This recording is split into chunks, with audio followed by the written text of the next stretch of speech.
오늘 우리에게 주신 하나님 말씀은 에베소서 3장 14절에서 21절까지의 말씀입니다. 에베소서 3장 14절로 21절 말씀, 우리 같이 한 목소리로 함께 봉독해 보도록 하겠습니다. 이러므로 내가 하늘과 땅에 있는 각 족속에게 이름을 주신 아버지 앞에 무릎을 꿇고 비노니 그의 영광의 풍성함을 따라 그의 성령으로 말미암아 너희 속사람을 능력으로 강건하게 하시오며 믿음으로 말미암아 그리스도께서 너희 마음에 계시게 하시옵고 너희가 사랑 가운데서 뿌리가 박히고 터가 굳어져서 능히 모든 성도와 함께 지식에 넘치는 그리스도의 사랑을 알고 그 너비와 길이와 높이와 깊이가 어떠함을 깨달아 하나님의 모든 충만하신 것으로 너희에게 충만하게 하시기를 구하노라. 우리 가운데서 역사하시는 능력대로 우리가 구하거나 생각하는 모든 것에 더 넘치도록 능히 하실 이에게 교회에서와 그리스도 예수 안에서 영광이 대대로 영원 무궁하기를 원하노라. 아멘. 할렐루야. 오늘은 이렇게 기도하게 하셔서 39번째 시간입니다.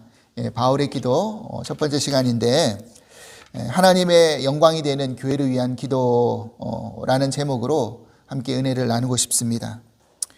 지난주 우리는 성경에서 등장하는 무명의 바리새인과 세리의 기도를 통해서 배워야 할 기도와 그렇지 못할 기도에 대한 이야기를 살펴보았습니다. 오늘은 이제 바울의 기도에 대한 부분들을 살펴보려고 하는데, 성경을 읽다 보면 바울이 했던 여러 가지 기도들이 있습니다. 그 중에서 특별히 오늘은 에베소서에서 나오는 그 바울의 기도가 무엇인지에 대해서 같이 한번 살펴보려고 합니다. 우선 이 바울의 기도를 살펴보기에 앞서서 이 에베소서에 대한 배경을 우리가 먼저 알아볼 필요가 있습니다. 에베소서는 여러분 잘 아시다시피 바울의 옥중서신 가운데 하나이죠. 다시 말해서 바울이 감옥에 갇혀 있을 때 에베소 지역의 교회들에게 향한 편지의 서신서였습니다. 에베소는 로마 제국의 네 번째 큰 도시였어요. 그리고 이 도시에서 제일 유명했던 것이 뭐였냐면 바로 아데미 신전이었는데, 그 당시 세계 7대 불가사의라고 불리워질 정도로 굉장히 엄청난 규모의 신전이었습니다. 우리가 그리스의 파르테논 신전을 우리가 유명하게 알고 있는데, 그 신전의 규모의 한 4배 정도 되는 규모라고 이야기를 한답니다. 그래서 굉장히 큰 신전이었다고 합니다. 지금은 물론 사라졌지만 그 정도의 큰 신전이었다라고 이야기를 하죠. 그래서 이 에베소 지역은 항구 도시이자 또 많은 외부 외지인들이 왕래가 많았던 곳이기도 하였습니다. 그리고 그 모든 경제적인 어떤 그 수단들이 이 아데미 신전을 중심으로 막 돌아갔습니다. 그래서 은장색들이 아데미 신전의 모형을 장식품을 팔고 또 아데미 신의 여신의 장식을 팔아서 그렇게 경제가 이렇게 돌아가는 그런 도시였기 때문에 그 도시 자체가 마치 그런 우상 숭배의 어떤 본거지와 같은 그런 도시였던 것입니다. 근데 바울이 그 에베소 지역을 전도하면서 굉장히 공을 많이 들였어요. 그래서 여러분 사도행전을 읽다 보면 바울이 에베소 지역에서 다른 교회와는 달리 한 3년 정도 머무르면서 에베소 교회를 개척하고 또 말씀을 전하고 가르쳤던 그런 일을 행했던 곳이었습니다. 그래서 나중에 바울이 에베소를 떠난 다음에 장로님들을 따로 불렀어요. 그래서 이제 자신이 에베소를 떠난 이후에 일어날 그 에베소 지역의 교회들을 향해서 부탁하고 싶은 말씀을 장로님들에게 이제 남겨주신 거죠. 그 말씀이 어디에 등장하냐면 사도행전 20장 29절로 32절 말씀이 등장합니다. 제가 한번 읽어보겠습니다. 내가 떠난 후에 사나운 이리가 여러분들에게 들어와서 그 양떼를 아끼지 아니하며 또한 여러분 중에서도 제자들을 끌어 자기를 따르게 하려고 어그러진 말을 하는 사람들이 일어날 줄을 내가 아노라. 그러므로 여러분이 일깨어 내가 3년이나 밤낮 쉬지 않고 눈물로 각 사람을 훈계하던 것을 기억하라. 지금 내가 여러분을 주와 및 그 은혜의 말씀에 부탁하노니 그 말씀이 여러분을 능히 든든히 세우사 거룩하게 하심을 입은 모든 자 가운데 기업이 있게 하시리라. 아멘. 지금 바울은요, 그 에베소 지역의 교회들의 장로님들을 불러서 어떤 권면을 하고 있을 때 이런 권면이었습니다. 그 우상숭배가 가득한 그 도시에서 교회가 세워졌는데 당연히 교회 안에 사나운 이리 같은 이단 세력들이 들어올 것이고 또한 교회 안에서도 어그러진 말을 가지고 자신을 따르게 하려고 하는 그런 거짓 교사들이 생겨날 것이다 라는 것을 바울은 당연히 알았죠. 그래서 그런 것들을 다 멀리 하라고 하기 위해서 3년이나 눈물로 가르쳤던 것을 좀 기억해 주십시오 라고 이야기합니다.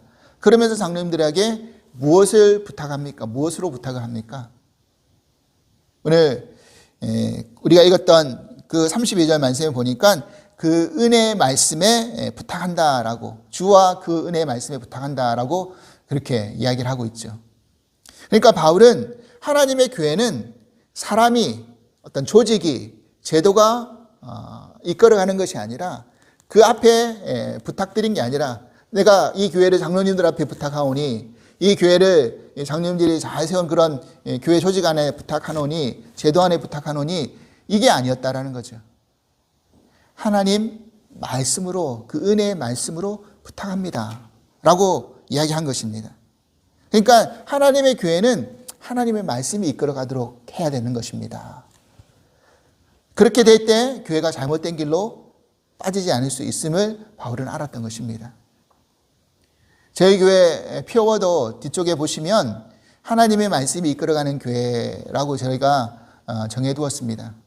피어라는 것이 사실 한 해마다 바뀌어져야 되는 것인데 저는 매년 바꾸는 것보다는 이 말씀이 우리의 인이 바뀔 때까지 계속 우리 교회, 저희 목회의 비전이자 모토로, 표어로 이렇게 삼아가고 싶습니다. 사실은 이 바울이 말씀했던 것처럼 저도 그런 이유 때문에 이 표어를 정했던 것입니다. 교회가 어떤 사람에 의해서 이끌어져 가는 게 아니라 하나님의 말씀으로 이끌어져 갈 때 그것이 온전한 교회가 될 수 있다는 것을 알았기 때문입니다. 그래서 이 에베소 교회는 그 요한계시록에 보면 초대교회 7교회에 대한 평가가 이렇게 등장을 할 때 이렇게 칭찬받은 교회였습니다. 사도 요한은 에베소 교회를 이렇게 칭찬을 했는데 요한계시록 2장 2절에서 4절 말씀 보면 이렇게 되어 있습니다. 내가 내 행위와 수고와 내 인내를 알고 또 악한 자들을 용납하지 아니한 것과 자칭 사도라 하되 아닌 자들을 시험하여 그의 거짓된 것을 내가 드러낸 것과 또 내가 참고 내 이름을 위하여 견디고 게으르지 아니한 것을 아노라. 이런 부분에 대해서 알고 칭찬했죠. 그래서 이 교회가 우상숭배하는 자들과 그런 우상숭배로 악을 행했던 악한 자들을 용납하지 않고 또 자칭 사도라고 하면서 거짓 교사로 거짓된 것으로 이끌어가는 자들을 용납하지 않고 그것들을 다 어떻게 한 겁니까? 드러내버렸다라는 겁니다. 그런 일에 게으르지 아니하고 열심히 했다라고 이야기를 하고 있죠. 그런 부분은 인정을 해주고 있는 겁니다. 칭찬을 받고 있는 겁니다. 그런데 결정적으로 에베소 교회는 뭐가 하나 부족했죠. 계시록 오늘 읽었던 4절 말씀 보면 뭐라고 되어 있느냐면 그러나 너를 책망할 것이 있나니 너의 처음 사랑을 버렸느니라 이랬어요. 그러니까 지금 에베소 교회는 뭐가 부족한 거죠? 사랑이 부족한 거였습니다. 그러니까 말씀을 철두철미하게 따르고 지키면서 잘못된 것들, 거짓된 것들은 다 솎아내고 제거해 버렸지만 그 차가운 진리의 말씀을 가지고 열심으로 그런 것들을 행했지만 정작 중요한 교회의 가치, 사랑은 없다, 없었다, 잃어버렸다 이렇게 평가를 내리고 있었던 것이죠. 그래서 바울이 감옥에 있으면서 그와 같은 에베소 교회의 소식을 듣고 그 에베소 교인들에게 편지를 쓰면서 내가 이렇게 기도한다라고 적어보낸 것이었습니다. 이 교회를 향한 기도가 무엇이었습니까? 오늘 14절 15절 말씀을 한번 보십시오. 이 이름으로 내가 하늘과 땅에 있는 각 족속에게 이름을 주신 아버지 앞에 무릎을 꿇고 비노니 이렇게 시작을 하고 있죠.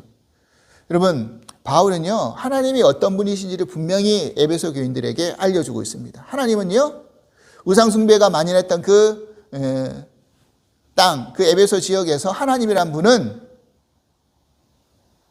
하늘뿐만 아니라 땅의 모든 족속들의 이름을 정해주신 분이다. 다시 말해서 만물의 창조주이시다. 만물의 주관자이시다. 주인이시다. 이걸 밝히고 있는 것이죠. 그런 분 앞에 내가 기도한다라고 이야기를 하고 있는데 어떻게 기도하느냐 라고 표현을 들었었는데 이렇게 표현했습니다. 무릎을 꿇고 기도한다 라고 이야기를 해주고 있죠. 내가 그냥 기도한다 라고 해도 되는데 이 하나님 이름 앞에 내가 기도한다 라고 하면 될 것인데 굳이 바울은 무릎을 꿇고 기도한다라는 것을 더 삽입을 시켰습니다. 여러분, 우리가 지난주에 말씀에서 살펴보았던 것처럼 유대인들은요 주로 서서 기도합니다. 바리새인도 성전에 들어가서 서서 기도했다라고 그렇게 지난주에 예수님 비유 가운데 나왔죠.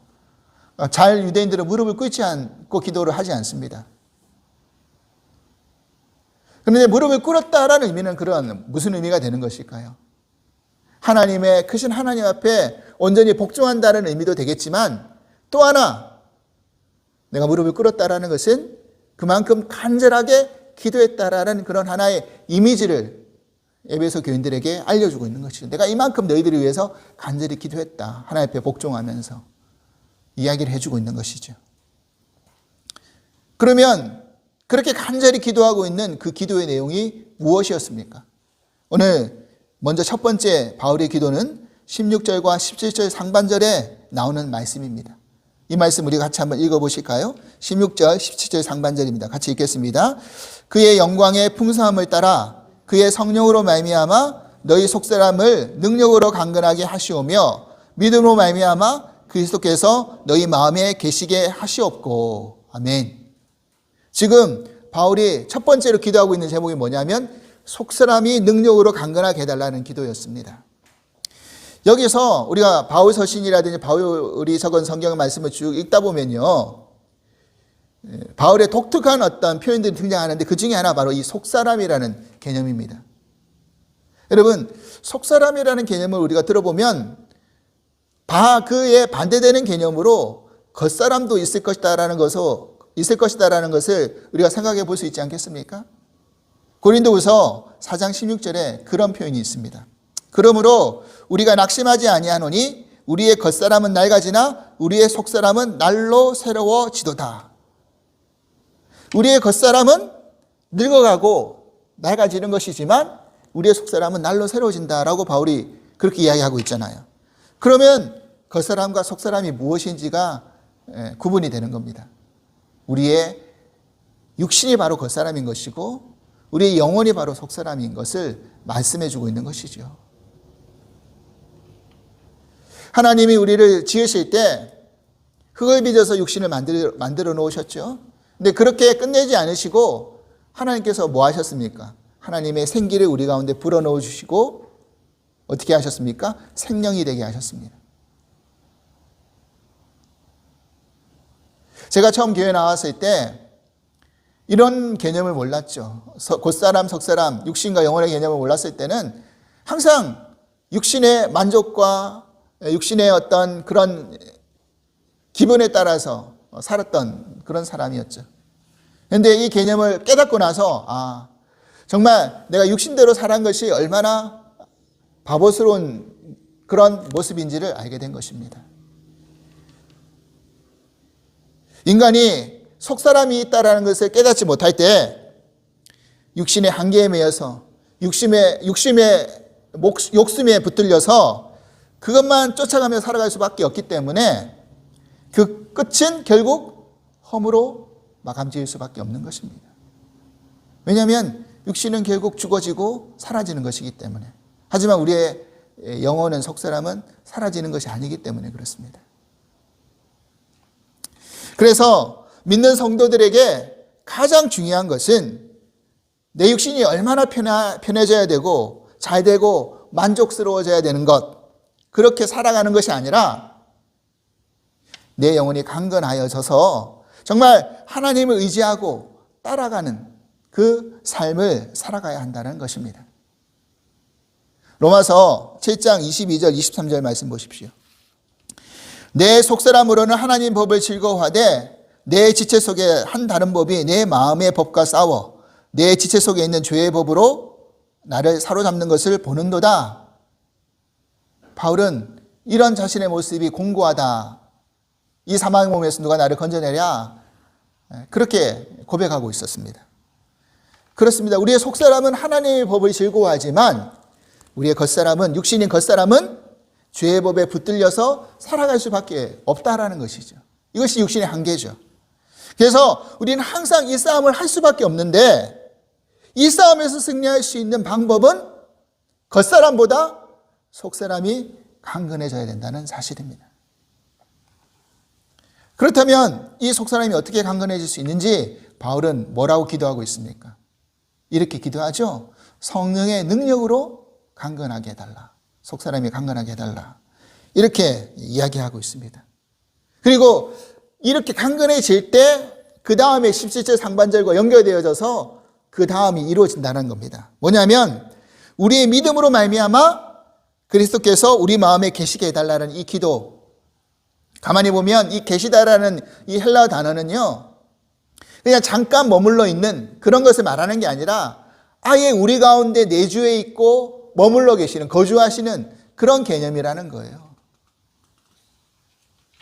그러니까 이 말을 종합해 보면 우리가 성령의 능력으로 우리의 속사람이 강건해질 때 믿음으로 말미암아 예수님이 내 안에 항상 계시다는 것을 믿고 어떤 상황 속에서도 흔들리지 않을 수 있다는 것을 말해주고 있는 것이죠.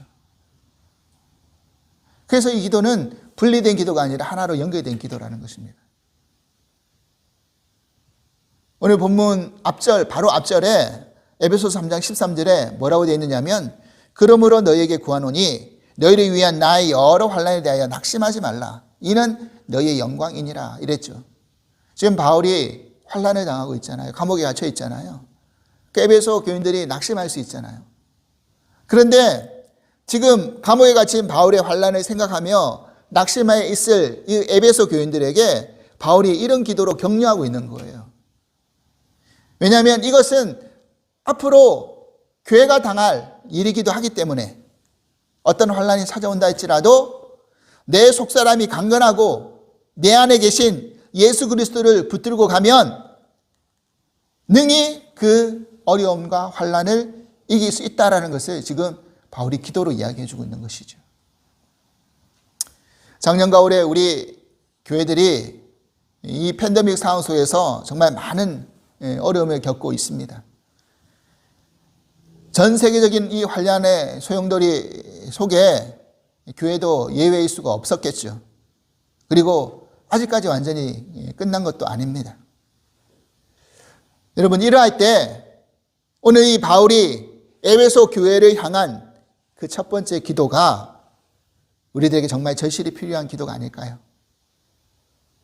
육신의 안위 때문에 우리의 신앙의 기본을 잃어버리지 않고 이럴 때일수록 성령의 능력으로 우리의 속사람이 강건해지고 믿음으로 내 안에 계신 예수 그리스도와 동행하는 그 일이 중단 없을 수 있기를 간절히 기도합니다.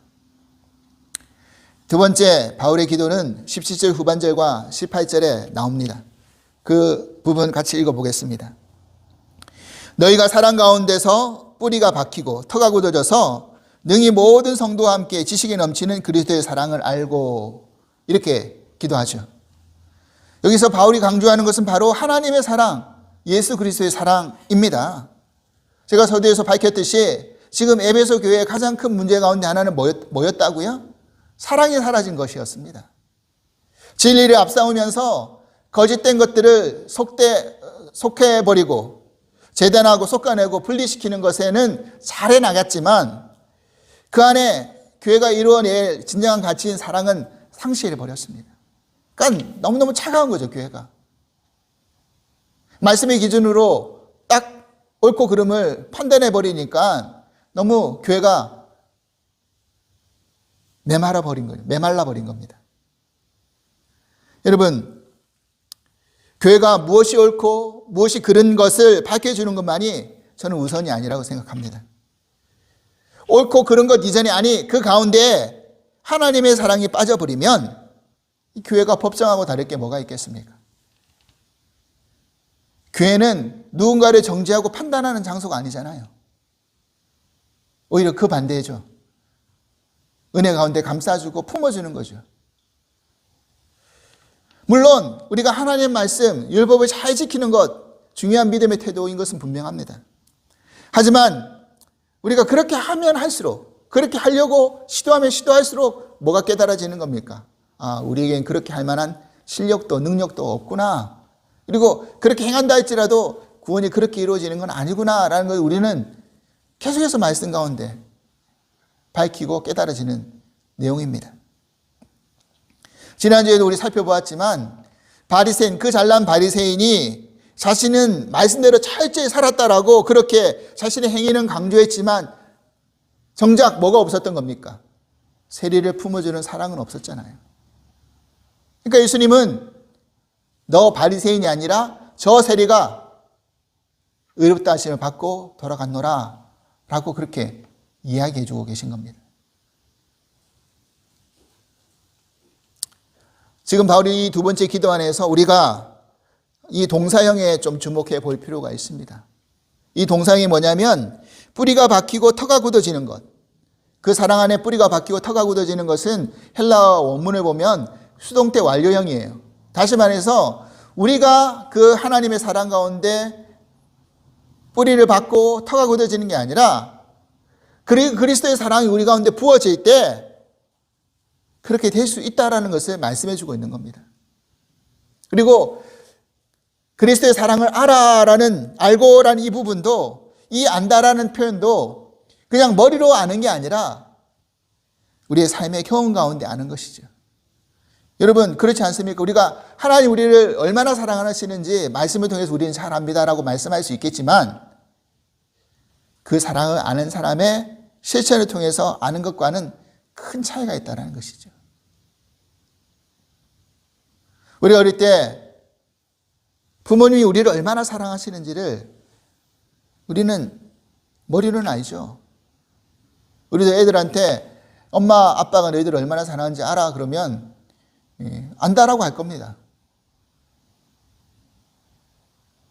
뭐 때로는 뭘 얼마나 사랑해요 이렇게 반문하기도 합니다. 우리도 그랬으니까요. 근데 우리가 부모가 되어서 자식을 키워보니 우리 부모님의 사랑이 어땠는지를 경험을 아는 거죠.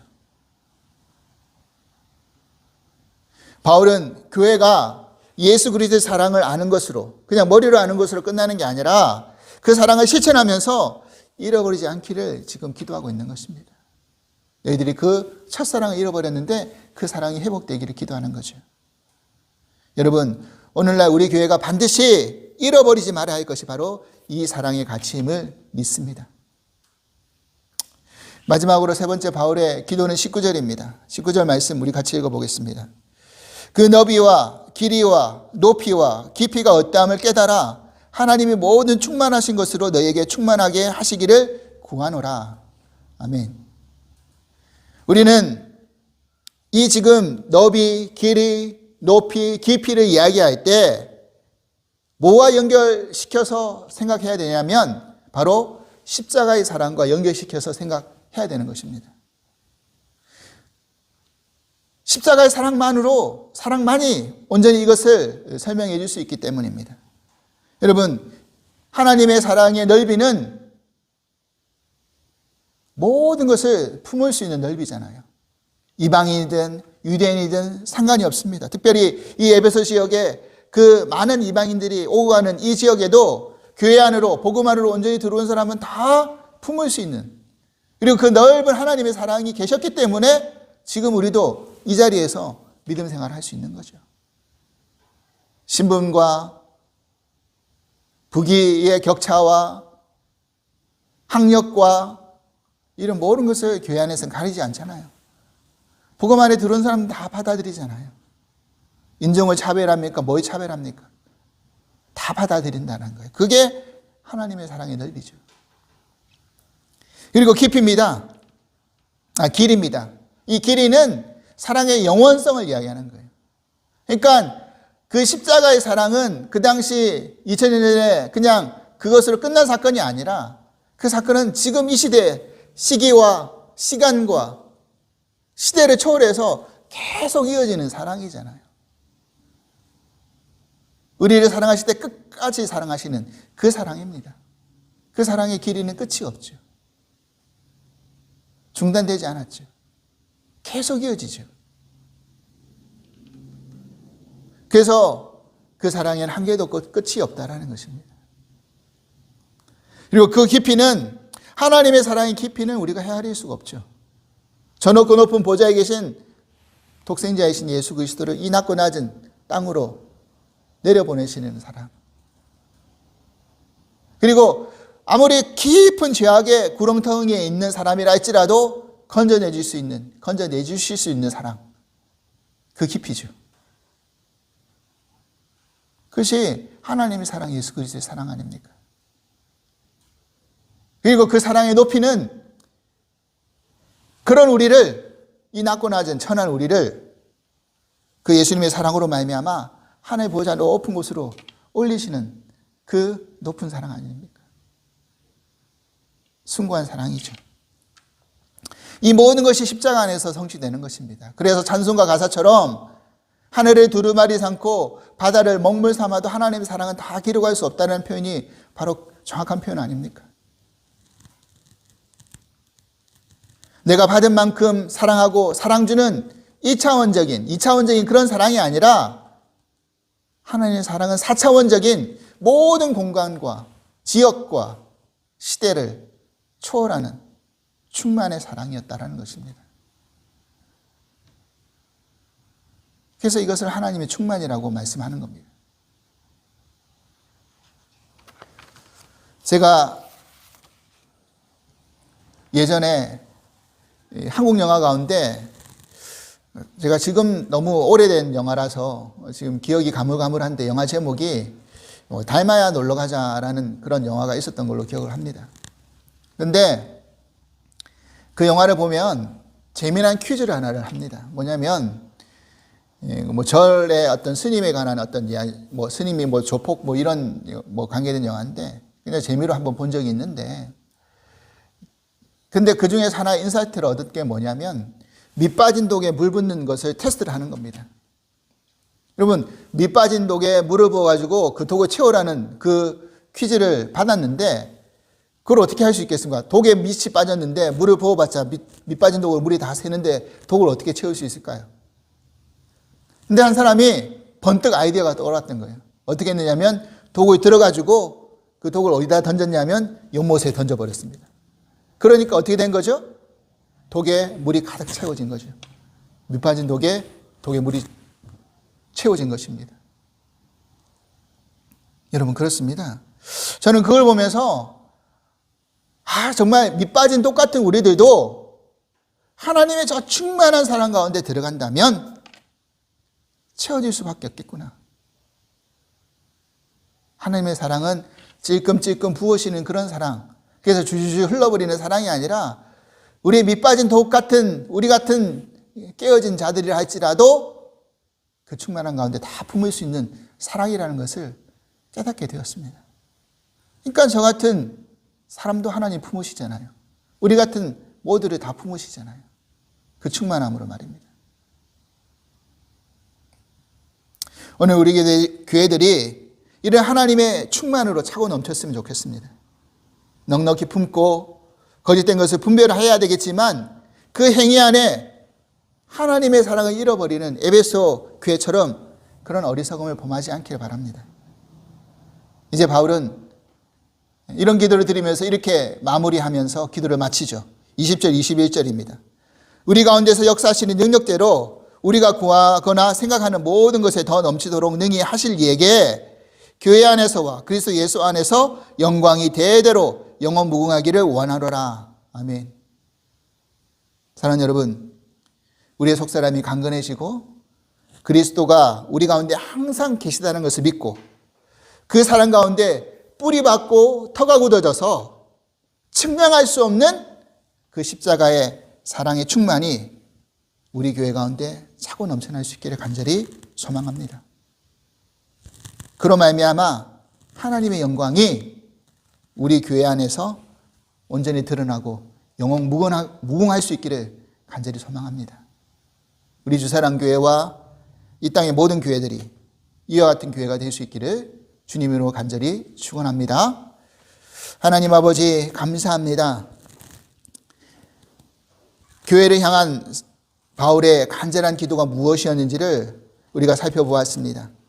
우리의 속사람이 성령으로 강건해지고 믿음으로 예수 그리스도가 우리 가운데 계시다는 것을 알기에 어떤 환난 가운데도 낙심하지 않고, 그리고 다른 어떤 것이 아닌 그 예수 그리스도의 하나님의 사랑으로 모든 것을 품고 또 모든 것을 감싸고 넉넉히 그렇게 은혜 가운데 살아갈 수 있는 저희들이 될 수 있기를 간절히 소망합니다.